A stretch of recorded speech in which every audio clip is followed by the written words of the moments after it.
Welcome once again to Wesley Impact. I'm Keith Garner. Today I'm at Bella Vista, northwest of Sydney, at one of our community hubs, where we work with families and children. I wonder if you know of anyone that benefits greatly from being part of a community activity.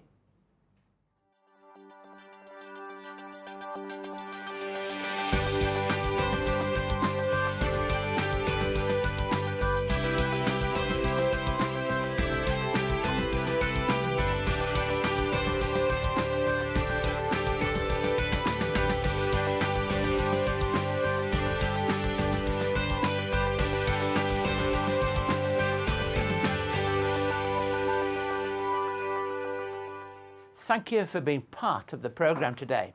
I'm continuing this special series where we're visiting a cross-section of the work of Wesley Mission, meeting with people who both deliver our services to the community and with community members who benefit from the work that we do. Today I'm at Wesley Family Services Hub at Bella Vista. This is a rapidly expanding part of Sydney and an area in which Wesley Mission has been providing child, youth, family support services for more than 20 years. In this northwestern pocket of Sydney, we provide a number of programmes where we partner with existing community groups, such as schools, churches, libraries and local businesses, to provide a service that is meaningful and relevant to the people that we serve. Each year we provide care and support for over 2,500 individuals and families with services including early literacy programmes, baby training skills, parenting seminars, social skills, our referral services and a range of other programmes with young people in schools and their local communities. I'll speak with Renee Arca-Sessions today, the manager of Bella Vista Community Hub, who oversees so much of the work of youth and family services in this growing part of Sydney. We'll also be joined by Jordan Warner in the Wesley Impact studio singing an original song of his called Beautifully Made. And I'll continue that series looking at characters in the Bible who are so important in the New Testament story. Today I'll share some thoughts on James, a character who was influential and very much influential in that aspect of making us look at how we live out the Christian life. Now, I mentioned that at Wesley Mission we work with a number of local community groups in this northwestern pocket of Sydney to provide services and high levels of care that we do to all those we come into contact with. In some cases we provide mentoring programs for young boys and girls, working with local churches and community centres. In other cases we work with local schools to provide a before and after school care programme, and in Quakers Hill we work with the local council to provide a unique programme called Baby Rhyme Time. Let's take a look at this together. Baby Rhyme Time is such a fantastic program because it's a really fun and noisy way to develop a love of language.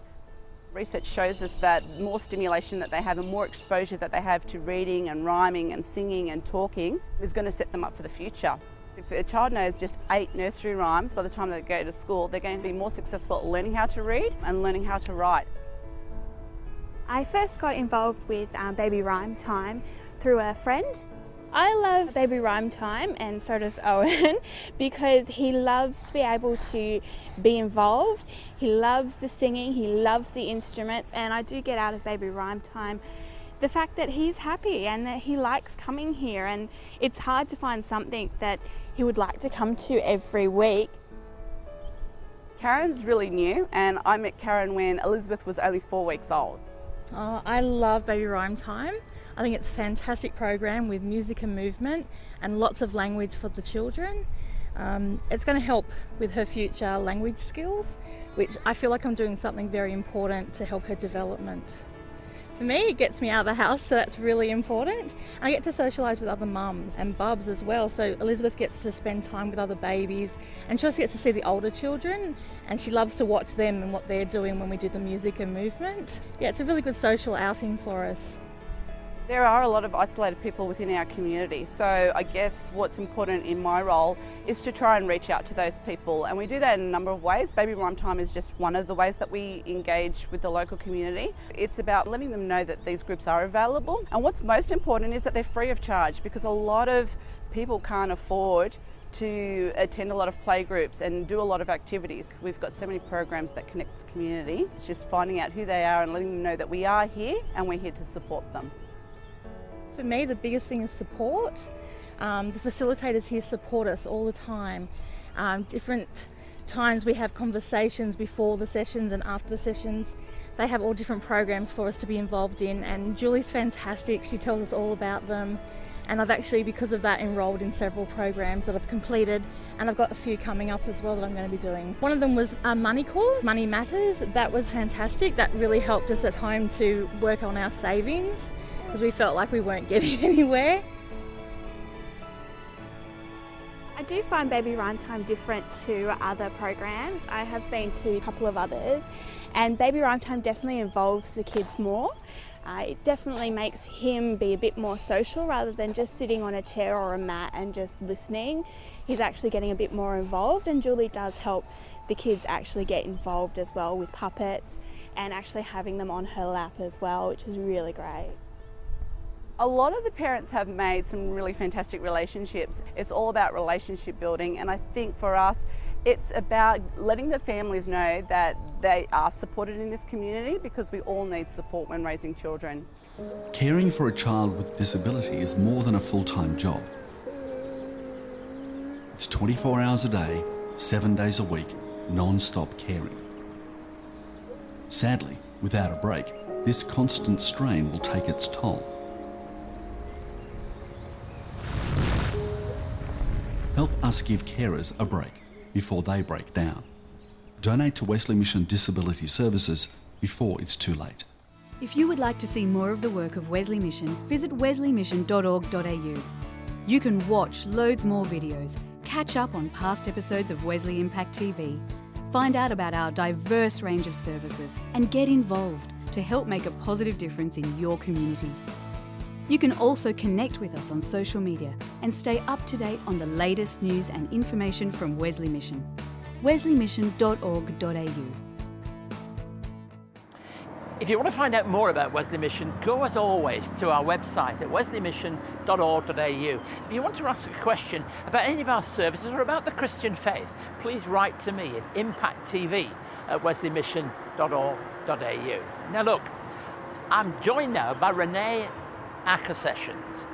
Renee's worked with us now for close to 11 years. She's been involved with us in many, many ways in our Wesley Family Centres. But before I say that, look, we've got an amazing view behind here, haven't we, of this area, Renee? Yeah. So where does this cover exactly? So what we're seeing over here is the border of Blacktown local government area and the Bookham Hills local government area. So this is sort of the Glenwood, and then we've got the Bella Vista and the Hills Shire moving into Kellyville, made up. Now we're talking about family services. Now forgive me if I say, I'm looking out there and I'm looking at all those houses.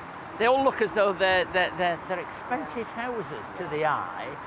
Where does the family services and work that you do fit into that? Absolutely. And what we see is not always what the reality is. And the 2008 global credit crunch really impacted this area in particular, because it was a lot of young families buying their first homes, predominantly into the new developing areas. Many of them moved not only from overseas interstate or suburb to suburb, but may have been neighbouring areas, but they lost their traditional support networks, particularly at that very important life transition phase when you become a parent for the first time. So after 2008, we started to see a lot of people coming towards experiencing financial stress. Some would be in over their head, really, would that be fair? Absolutely. And we had experiences of one mum in particular, the impact of the stress. Her husband, who was a frontline manager, had lost his job in the city. They couldn't afford their mortgage. The relationship started breaking down. They had their second child. And sadly, they had to hand their keys into the bank because they couldn't afford it. So tell us about some of the programs then. That's, if you like, a bit of the pattern, the social setting. What sort of programs do we do? So programs to support our families, because many families don't realise that where to go. They haven't experienced using services like ours. So we have a community development arm, our Families Connect programs. And they focus on working with families, early intervention, and they focus on working with families with children 0 to 8 years old. And they go out into the community and offer really soft entry point activities such as supported play groups, community events, exposés, anything to promote what we do, let people know where we are, but equally provide opportunities for families to feel comfortable with us over a 6-week period to then be able to open up a little bit about some of the real issues that may be impacting. And are people at first a bit reluctant? Oh, absolutely. In this area, I would definitely say that's been my experience. I have worked on the ground, so, you know, and I like to be that way because I get a real sense of mapping the community. And that has certainly been the experience, that people felt a real stigma coming to use our service. And the thing that surprised me most often when I make suggestions about utilising our family support, our financial counsellors, counselling services, oh no, that's for families that live over there. Yeah, sure. So status, a sense of status was also preventing people feeling comfortable coming to use us. But the more we established our footprint in the community, the word of mouth started spreading, and we've got these amazing leaders that have been participants in our groups who go out to mothers groups, to their netball teams, to the fathers groups that do the cycling, and recommend their friends and, you know, co-workers as well to come and use our service. You've worked here for that period of time, but it's in different realms, like you've said, at the ground, different places. Yeah. I visited you at centres that you've worked in before. What do you get most out of it? Oh, what do I get most?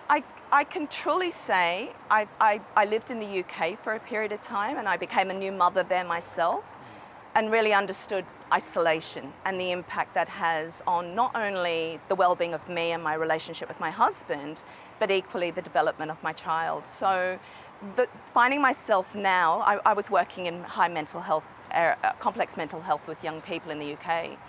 Having this opportunity to work in this capacity resonates so much for me because I recognise the value of a service like this for the families that make up our demographic. And what about the Christian faith, and how does that fit into all this? Most definitely. You know, I would love to have been a singer, singing God's gospel, you know, but I don't have a voice for that.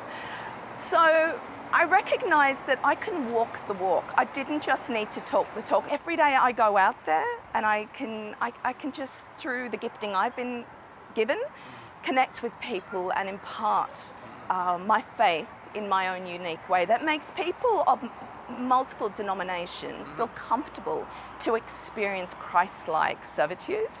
And quite often there'll be important, isn't it? conversations. That isn't linked to a denomination, it's more Most caring for definitely, people. most definitely. Let me also Values. say, Renee, it's a joy to talk to you, but also to see that impact is very much on your team. That's how that works. Thank you for giving us the time. My pleasure. We won't Thank ask you to sing, but we know that we're seeing your smile and your commitment. What Thank really you. matters is working. Oh, at it's a Wesley. pleasure. Thank you. So now we return to the studio where Jordan Warner is going to sing for us Beautifully Made, back in the Wesley Impact studio.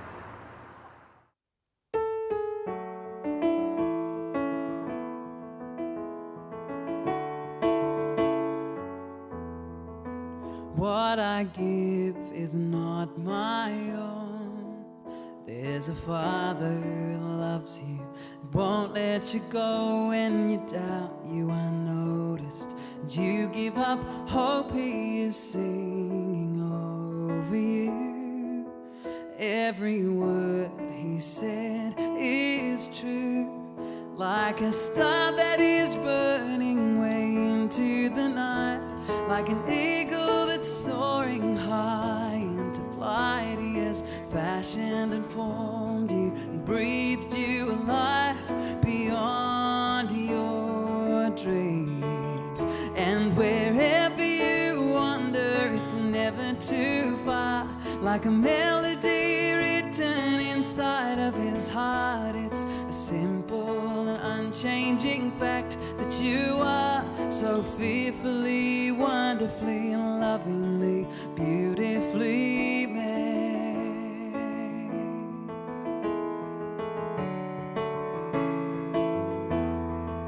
So this song is yours to own, for the joy and the heartache and questions you'll know when it all overwhelms you and fear takes a hold. He's still singing over you. Every word He said is true. Like a star that is burning way into the night, like an eagle that's soaring formed you, breathed you a life beyond your dreams. And wherever you wander, it's never too far. Like a melody written inside of his heart, it's a simple and unchanging fact that you are so fearfully, wonderfully, lovingly, beautifully made. Love never leaves you and love won't forsake you. Love walks the road with you. Love is your healer, restorer, believe he makes all things new. Like a star that is burning way into the night, like an eagle that's soaring high into flight. He has fashioned and formed you, breathed you a life beyond your dreams. And wherever you wander, it's never too far. You're the melody written inside of his heart. It's a simple and unchanging fact that you are so fearfully, wonderfully, lovingly, beautifully made. Oh.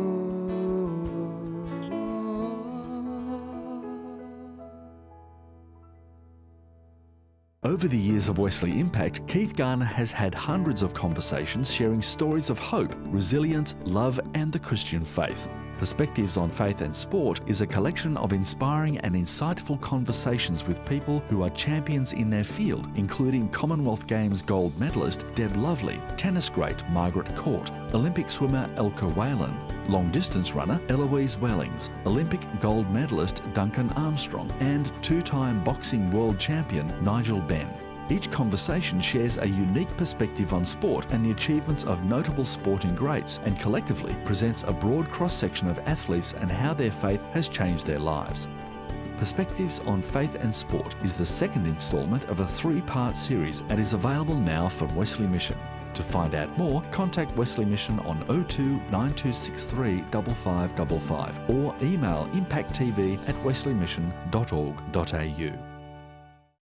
Please do visit our website at Wesley Mission if you want to find out more about what we do. The address is on your screen now, the Wesley Mission website. We're always glad to find people looking there. And I'm at the Wesley Family Services Hub in Bella Vista today, the northwest of Sydney. Behind me are the suburbs of Riverston, McGrath Hill, the Ponds, Rouse Hill, where the work that we do supports something like 2,500 individuals and families each year. To find out more about that specific work, you'll find it on the website. I'd like to continue now the series looking at characters in the Bible who are so important in the development of the early Christian story. Today I'm going to share some thoughts from the studio, in the Wesley Impact studio, on the character and person of James. As I continue to look at some of the characters of the New Testament, I'm talking today about two brothers, two in one if you like. So I'm going to read from Matthew chapter 4, verse 18 and then 21 to 22. Verse 18 sets the scene, if you like. As Jesus was walking beside the Sea of Galilee, he saw two brothers, Simon called Peter and his brother Andrew. They were casting a net into the lake, for they were fishermen. And then reading on in verses 21 to 22. Going on from there, he saw two other brothers, James, son of Zebedee, and his brother John. They were in a boat with their father Zebedee, preparing their nets. Jesus called them, and immediately they left the boat and their father and followed him. Now, James was the elder brother of John, and these two brothers were partners with Andrew and Peter in a fishing business in the northern Galilee. They were sons of Zebedee, and they seemed to own their own boats. And I think the conclusion we can come to from that is that they were quite prosperous. James and John were called by Jesus while they were going about their ordinary business. Now, I think that's important. Jesus calls people while they're doing what they ordinarily do. We heard from two people who chose to use their voices and the lyrics of songs as a way of communicating because that's what they do. And so James and John were called while they were about the fishing business.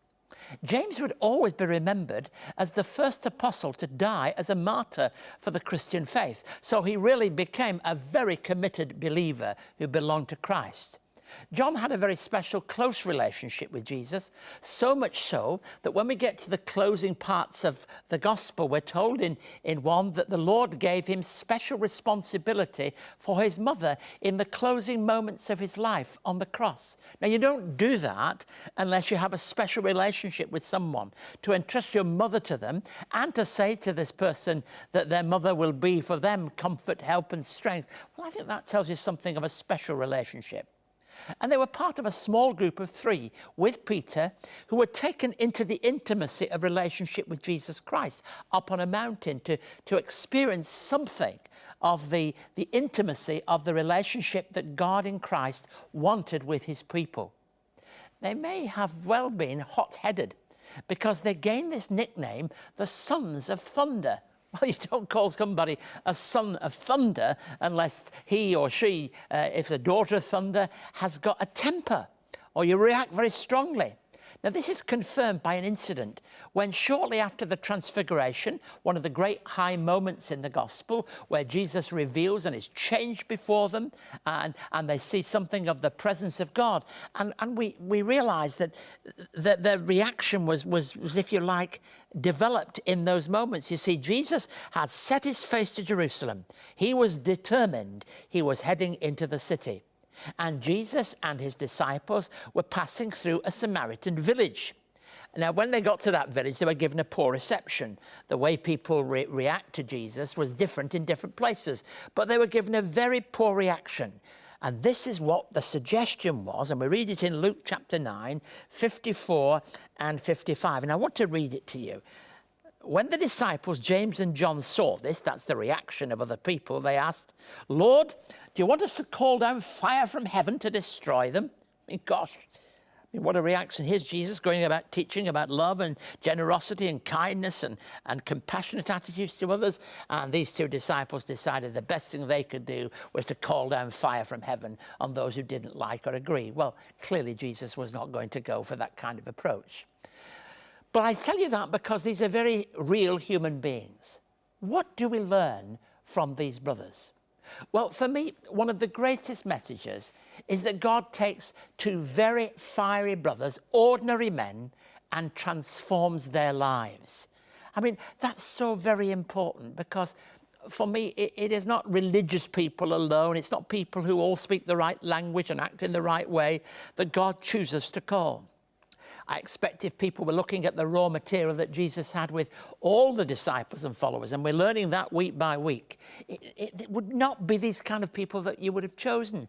But for this man to become the first person to give up his life for following Christ, and for one to have a special relationship enough to be entrusted with the care of Jesus' mother, these are just people whose lives must have been so changed by the time they spent with Jesus, changed by listening to what he said, changed by what they saw in him, in his reactions with people, in his care, in his compassion. All of that had a great impact upon them, so much so that they not only became members in the gang, they became part of a special group that were taken into the closer interest of Jesus Christ. 2 sons of thunder who became great apostles. Nobody could have begun to even imagine that God would have used such people and used them so powerfully in the life of the Christian church, so powerfully that people still talk about their message today, so powerfully that they're still thought of and taught. 2 people who were used marvelously by God and to such great effect. If you would like to contact Keith and find out more about today's program, write to us at Wesley Mission, Post Office Box A5555, Sydney South 1235, or you can send an email to impacttv@wesleymission.org.au. On our website, you can catch up on past episodes of Wesley Impact, find out more about our work, read online magazines and articles, and connect with us on Facebook, LinkedIn, Twitter, and YouTube. You can also connect to Keith's blog and stay up to date on all of the latest news and information from Wesley Mission. wesleymission.org.au. thank you for being part of the programme today. I hope you found it interesting to hear from Renee, who oversees so much of our work with the community and family services in the northwest of Sydney. If you'd like to find out more about some of the programmes that Renee spoke about in our interview together when she talked about the family services work, and indeed any of the programmes at Wesley Mission, go to the Wesley Mission website and there you'll find the information you need. There you can watch this and past episodes of Wesley Impact and also connect with us via social media. Also, if you've got questions, you'll be given the opportunity to be able to respond to that now, but also you can do that on the website. Any questions about the Christian faith or any of our services at Impact TV on the Wesley Mission website. Please do join us again next week for Wesley Impact. Thank you and God bless you.